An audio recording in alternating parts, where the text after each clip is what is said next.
Selama ini kita lihat umat Islam dalam beragama dengan tampilan pemahaman yang berbeda. Terkadang dalam menjalankan ibadah bertentangan dengan masyarakat dan bahkan mayoritas masyarakat. Pertanyaannya, bagaimana persiapan kita ketika di persimpangan, ketika gelombang syubhat dan hak itu bercampur di dalam pemahaman umat Islam selama ini, sehingga menimbulkan kebingungan bagi kita untuk menjalankan ibadah. Bagaimana langkah kita seharusnya? Ya, pertanyaannya Masya Allah luar biasa ini. Perbedaan pemahaman yang melahirkan berbagai aliran atau macam cara, baik dalam berkeyakinan, dalam beribadah, dalam berinteraksi, itu memang sudah dikabarkan oleh Nabi SAW. Dan Nabi bukan hanya menyebutkan masalah, ibaratnya rumusan masalahnya ini, tapi beliau juga memberikan solusi. Karena memang Nabi SAW sempurna. Di antara yang beliau sebutkan, فَإِنَّهُ مَنْ يَعِشْ مِنْكُمْ فَسَيَرَى اخْتِلَافًا كَثِيرًا. Siapa yang hidup setelahku nanti di antara kalian mesti melihat perselisihan yang banyak. Sebab apa? Nabi nggak ada lagi bersama mereka.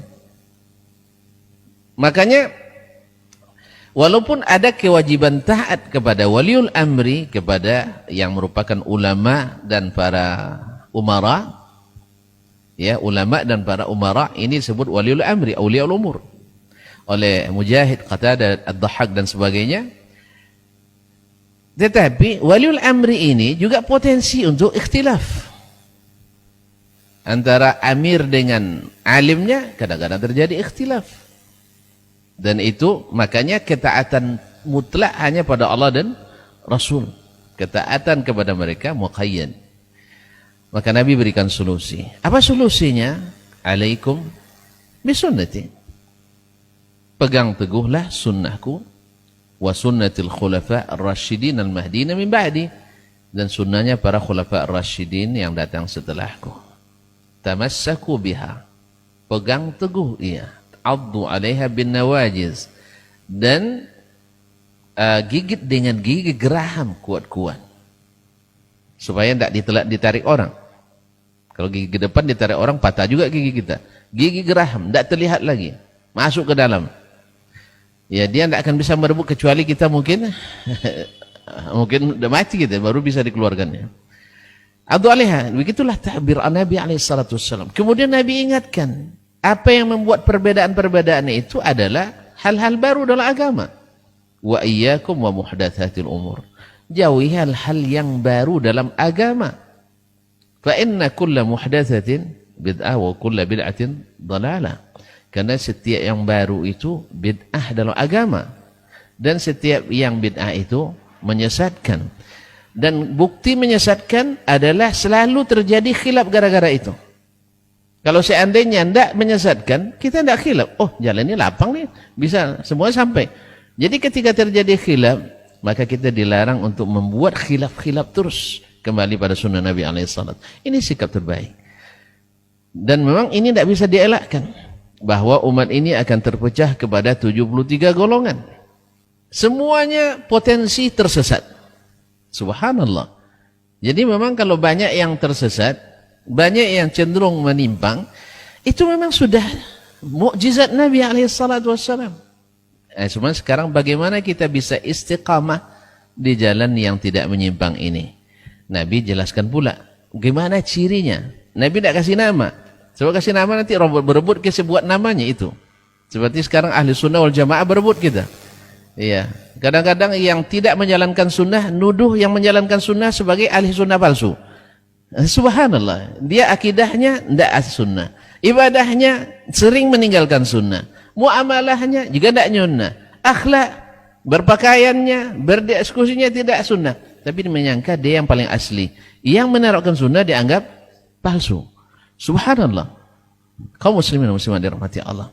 Maka Nabi sebutkan ciri khasnya, bahwa akan senantiasa ada ta'ifah mansurah, ta'ifah firqatun najiyah, guru kami Profesor Hafz Al-Hakami mengumpulkan hadis-hadis tentang Taiful Mansurah, lebih dari 20 hadis dalam masalah ini.